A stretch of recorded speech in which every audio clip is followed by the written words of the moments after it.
morning, everyone. So you remember when I just started how my okra plants were like this low to the ground? Well, look what we have here. They are so beautiful. You know, I've consistently watered them, and of course God has consistently watered them for me as too, because it was October and it has been like the rainy season, so we got a lot of rain. Now look at that tall beauty right there. Not only that, I've actually videoed every stage of these plants, and now right now I'm seeing here where I do have like okra buds coming out, and I just have to show you this morning. I saw one. Where is it? Where's that big one I saw? I have to share it with you. This one. Look at that.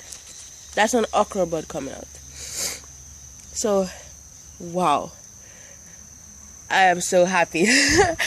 I remember when I sang to them, and now look at that, it's so tall. So I'm here continuously watering them when it doesn't rain. And look at that nice beautiful leaf, so green and luscious. I wonder if the okra plant leaf is edible. I don't know, probably it is, but I'm looking forward to the buds growing big and large, and of course I'll be sharing this with you. I do have my strawberries plant here. Of course, they actually, remember when my cousin transplanted them from her garden? Well, they actually, what should I say, transplanted very well, and even the vine